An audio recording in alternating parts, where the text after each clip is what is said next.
Today is a good day to talk about Montenegro, and if you're wondering it is a country. Yes, it's got about, I don't know, 600,000 people, so it's a very small country. And now the question, where is it? Eastern Europe somewhere. If you know where Greece is, well, just look up north of that. So you have North Macedonia, you have Albania, and then you go up north again, then you get Montenegro. It is basically in the Adriatic Sea, below Bosnia Herzegovina, and then just west of Serbia. Yeah, that's it. And that's where it is. It is a small country with amazing. Some people have said it's a gem, put it that way. And anytime you actually ask people, where is Montenegro, what it is, people say, well, Montenegro, is that a thing? It's a country. Yes, and it does get a lot of tourism. And then you get people like, oh, Montenegro, ha ha ha, Monte POC, or anyway, just people being juvenile because it's got the Black Mountain. And then others are wondering, where did that name come from? It couldn't have been. A lot of, especially people from the West, especially Americans, just couldn't get their head around the fact that the word is not always linked to probably the American experience. But anyway, let's move on.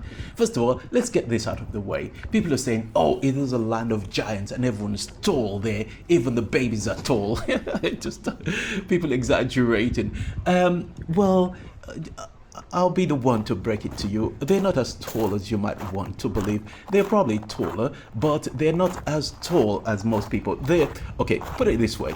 It is said that the Dutch people, they are the tallest in the nation in the world, average in the world, but they're not actually the tallest. So this is the way. If you want to really find out who the tallest people are in the world, you have people from Montenegro, and they would be second place in Europe, of course. They'll be the first tallest people in Europe, and then in the world they will have second place, and then the third will be the Dutch, and the Dutch would be tallest national average in the world. But then it is said the Maasai tribe are the tallest ethnic group in the world. And so whilst the Maasai would measure 190 centimeters, then you have 183 centimeters on average, of course. So the Maasai are about 10 centimeters taller, or less than 10 anyway, about 10 centimeters taller on average than the Montenegrins. And then you have Dutch people at 183 centimeters, roughly there. So, okay, that out of the way. So they are tall, probably tallest in Europe, but not in the world. The Maasai as a tribe would, on average, would be a bit taller. But anyway, just putting that out there. Let's talk about something else.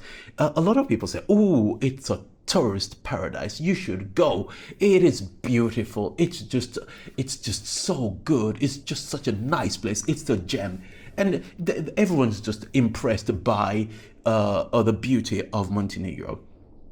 And I think when you part of the problem is this, that a lot of people, people have said France, oh yeah, Italy, nice, Barcelona, Madrid, oh yeah, London, and a lot of Western Europe countries have this reputation. They draw a lot of attention. A lot of tourists go there and they rave about it, and it is great. Rome, all these places that have had an impact on history and basically shaping the world. And then people go up north, Nordic countries, and the fjords, and they're like, "Oh, this is so pretty. This place is nice." Or the canals of Amsterdam. But you never hear people talk about Montenegro. So when people actually go there, they're not really, they don't, the expectation is probably low. So when they get there, they're just absolutely surprised, amazed about how beautiful it is. And I think that's one of the reasons why people rave about it. They go there and they're like, oh, wow. This is absolutely amazing. I like it. Now, let's get something out of the way. It is said that, is it true that people in Montenegro are lazy? but it is a stereotype that they actually have. But the people, the locals, Montenegrins, they've actually leaned into the stereotype and a joke about it. And so you have expressions like "love thy bed as thyself." If you feel the urge to work, sit down and wait. It will pass. I thought that's absolutely amazing. And apparently there is a competition, and the competition is about seeing who the laziest person in the country is. So I don't know how true that is, but one of those tongue-in-cheek thing, and where people just lay down and do nothing. So basically, if they take in the word back, we're lazy. Okay, we'll show you how lazy. It's even a national sport here. But anyway, it's just that they do work hard. But it's just that sometimes when you a stereotype, it might come from a joke, it might come from, I don't know where it came from, but it is quite an interesting thing that they leaned into that. Okay, so what else is there about this place apart from a lot of the cities being pretty and just looking nice? There are a lot of things going. We're going to talk about all those in a minute. All right, let's talk about the idea that of tourism in the area and how it started. So just like everything else, when the after the 90s, where there was a lot of chaos in the country, and people were fighting each other, and then dividing the Yugoslavia and Serbia and all these other places, it's calmed down, and now they're trying to rebuild the country. So what tends to happen, like most things, is that when people started to discover Eastern Europe as a viable alternative to Western Europe for tourism, they went there. They said, well, first of all, the infrastructure is not there, but the landscape and the beauty of the area is there, and it is cheap. So because it's cheap, people thought, well, this is an opportunity to go and invest, because the Western Europe has been saturated with tourism and investment, and it's becoming more expensive. So people started to look at Eastern Europe, like Poland. For example, in past years, in the 60s, 70s, and 80s, a lot of Polish people went to Western Europe. They landed in France, in the UK, and they would send money back to go and then once they retire, they go back home to the country of origin. So, but most of the time, the children born in the West never go back, because they might be ethnic Polish, but they might now be French or Brits. You get the point. Yeah, it is becoming just a different thing, a different landscape. Now, so over the years, people started to visit Montenegro, and the reason why they started to visit was it was cheap and it wasn't too far. So when that became a thing, a lot of investors said, "Wow, this is a good time to make money."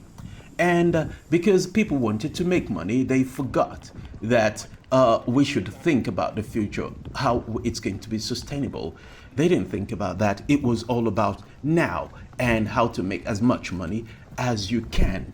And money they made, and a lot of investors came in, and then more people, especially people who had access to investment funds, started to buy up houses along the coast of Montenegro, all the popular sites. And once they started to do that, they were buying second homes so that they could rent it out. And it priced a lot of poorer people out of the area, but not all the funds were coming from outside. It was just local people also investing. If you have, for example, elderly people who had their homes there, and then you've gone to Western Europe to work, yeah, you've made a bit of money, you send it back, and you're able to purchase that, renovate it, and start renting it out, and they were able to make a lot of money. So that was good. Now, then it says, fast forward a few years later, in 2025, places like Ulcinj started to see a decline in the amount of visitors coming into the area.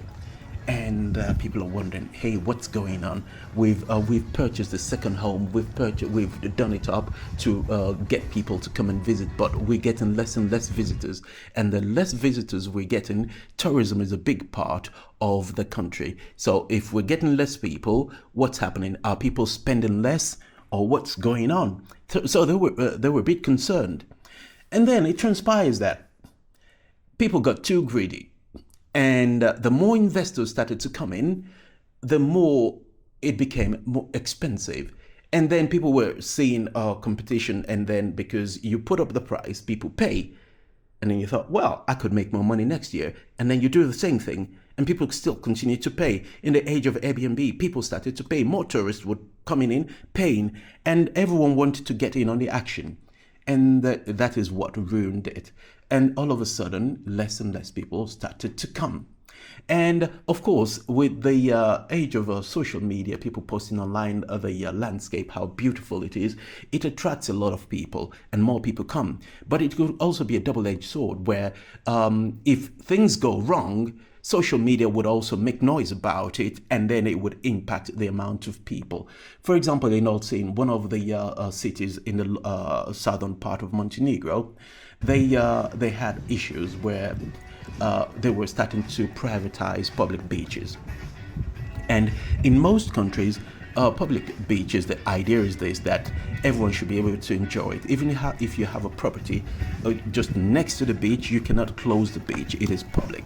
But then the regulations were not being monitored, that were not being implemented to prevent people with investors coming in and buying up all the properties, and they started to privatize that. So the impact it has is that if you have a smaller beach and people are buying up everything and closing it off for the hotels and the customers, it leaves little for more tourists to enjoy, and then it also leaves little space for the locals. That's not good. And then they started to build more concrete sprawl, as it's called, more buildings, lacking regulations, not really thinking about, let's maybe create parking, improve infrastructure so that we don't get gridlocks on the road, especially in summer, where a lot of people come into the area. So they were not doing that.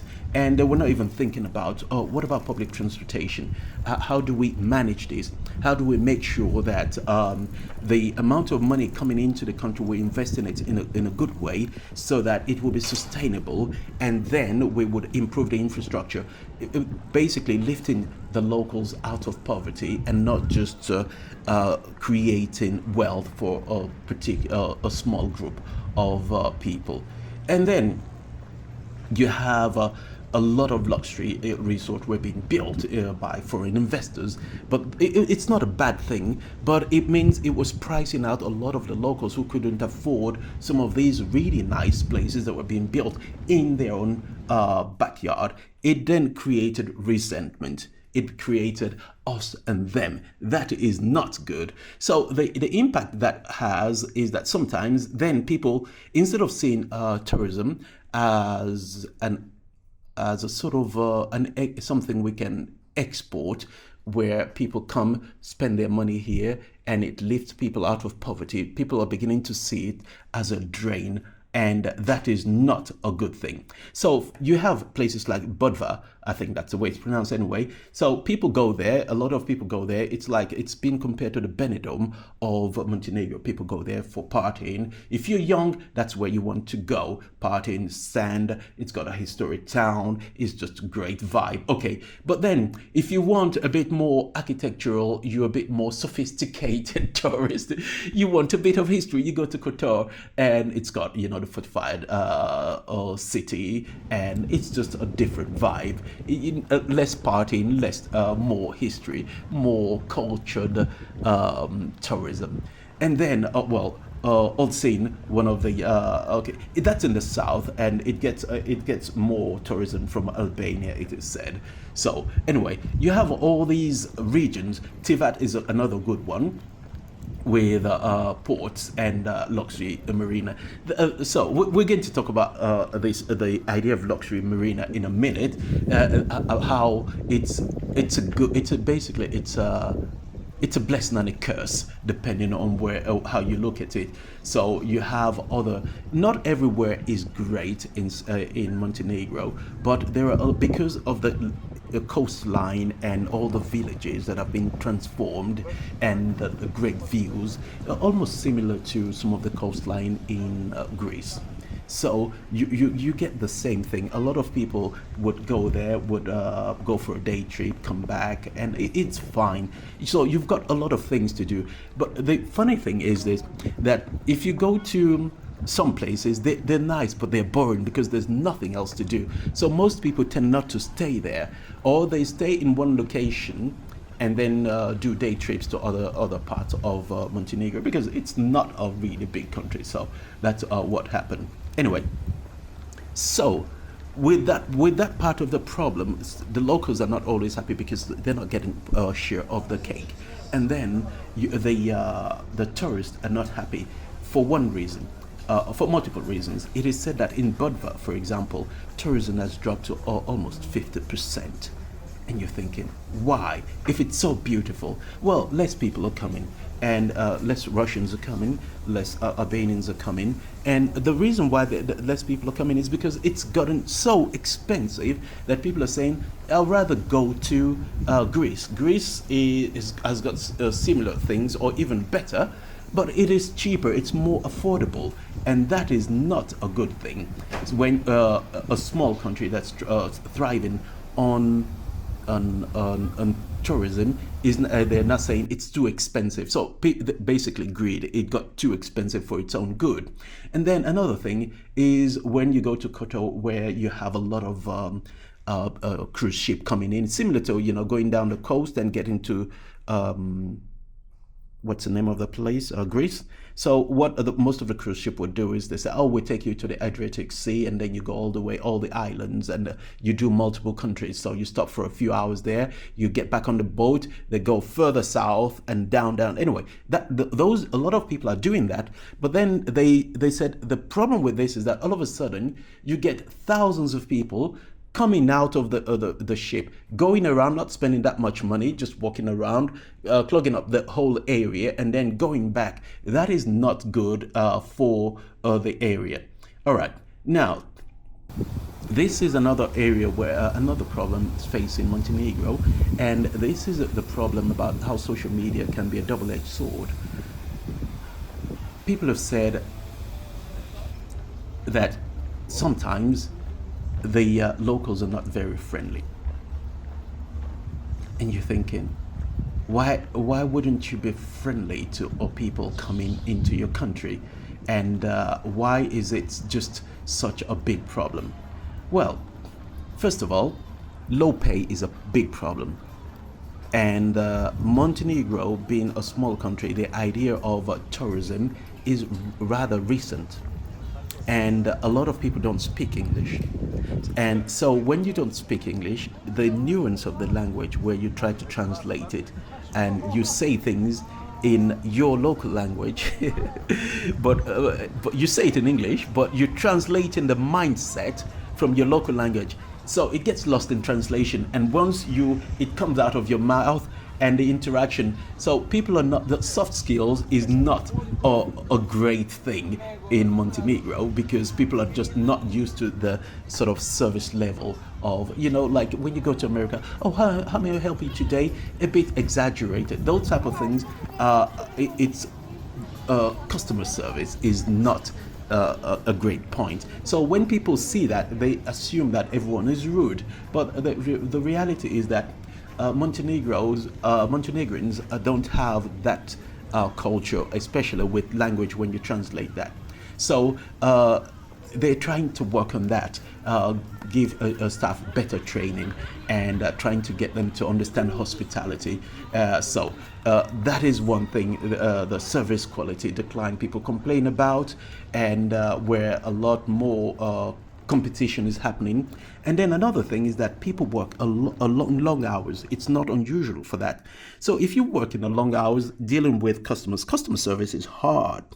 it is especially entitled when you have to deal with entitled tourists thinking, I've been waiting for 2 seconds and now you're not here to help me. So I'm entitled to my anger and pain or whatever it is. And I'm paying. So when you get that, and then you have to translate it in your mind and you're tired. So soft skills would not be the first thing in your mind. Basically, you just want to let them have it. So that's not good. And it is reported that a lot of the locals working in the tourism industry, feel burnout because long hours, you're constantly on, you don't get enough, you're not well paid, understaffed, and you're having to do everything, and then people just burn out, and then they say, okay, I'm out of here. So you have businesses with high turnaround, new people coming in, it's not well managed. So that is not a good thing. The tourism industry is not well developed. It's trying to catch up to the West, but because of greed and not having sustainability built into the system, it just means it's just hard. The country is trying to work on that, but it is hard now for them just to keep up because it's just the growth was just too much and the country is not handling it very well. So that is one of those things that you need to bear in mind when you go to Montenegro. Now let's talk about another problem that people have been complaining about. Probably, I would say, one of the biggest problems facing Montenegro, and that is to do with the government. And you're thinking, yeah, what's wrong with the government? Well, everything that is wrong with government in most places. And that is, for example, it is said that corruption is one of those things that a lot of people, it's a big challenge in the country. For example, if you privatize public beaches, that's not good. If you have to deal with what's it called? If you have to deal with political instability, for example, it is said that they would, infighting in the government, they would block legislation that is meant to help investors or the locals, and it just stays in a gridlock for years. And when you get that, who wants to go and invest in a country with instability? Very few people, because the likelihood of you losing your money is great, and nobody really wants that. And then you have, for example, it is said that they haven't even approved the budget of 2025. So the risk of administration. Imagine you need to build a building or renovation, and then you need to go to the local town hall for permits. But if the people are not paid or they're not even sure if they're going to have a job, it affects their mindset. And they're like, well, I don't care. I'll deal with it whenever I can. You see, they just don't care. And if you have administration that is generally so slow and not efficient, it means a lot of people after a while, wouldn't even bother seeking permit for whatever they want to do. So that is not a good thing. And then sometimes people, the government trying to get votes will promise things they can't deliver. And then once they don't deliver, people get disappointed. And then they're saying, look, if that's the case, then more chaos, instability, people are not happy. And then when you see tourists coming in, why do you want to be nice to tourists? Because you're not getting any benefit from them. Okay, and another thing is that there's this constant, it's under the surface, which is that religious issues where people just can get along because they don't share the same religious values.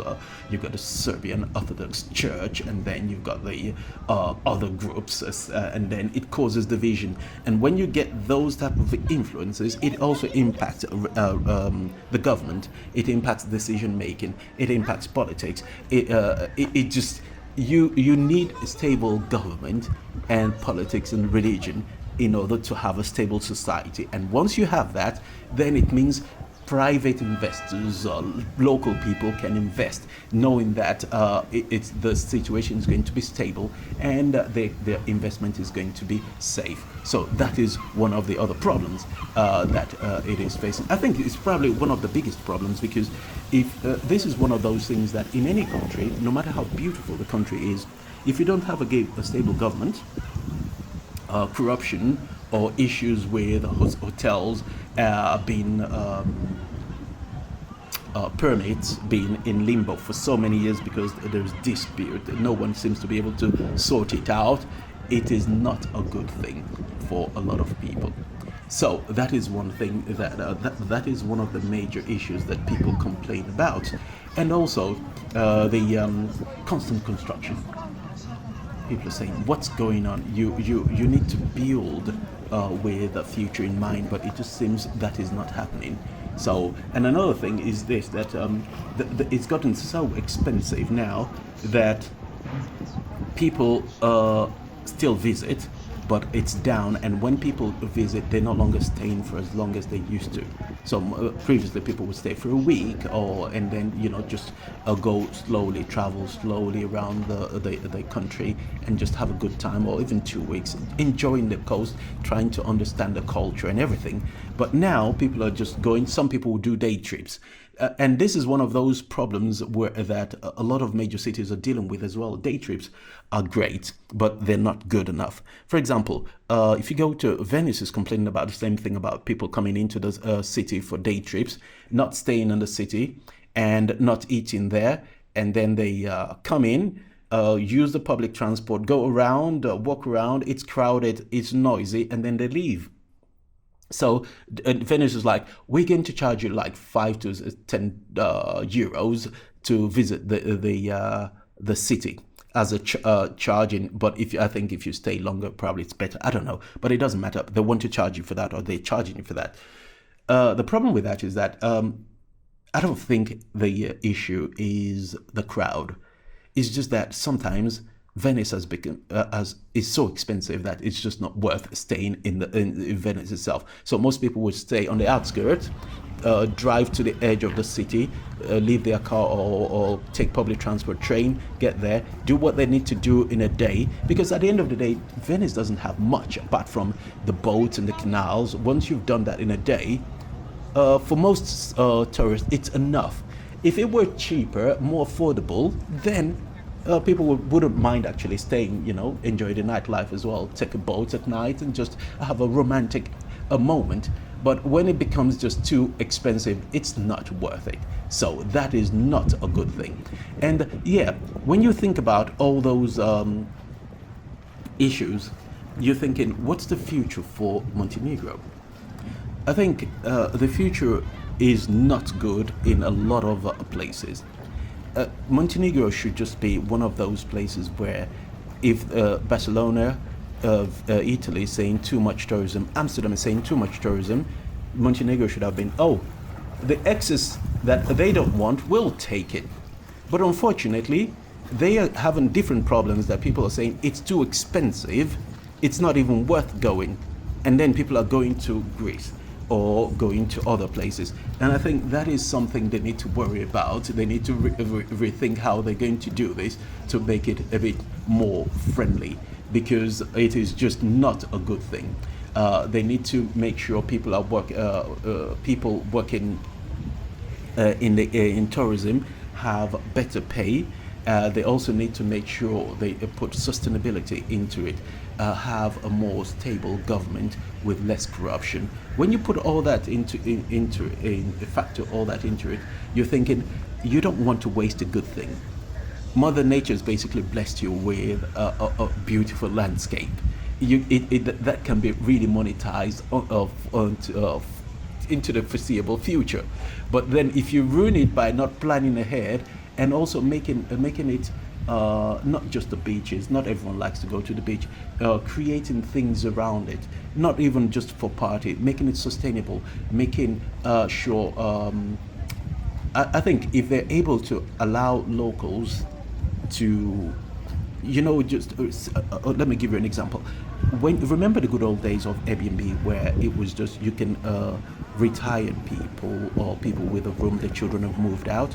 You can rent a room, and it was affordable, and it was closer to the city, and it was just almost like a private local individuals in the business.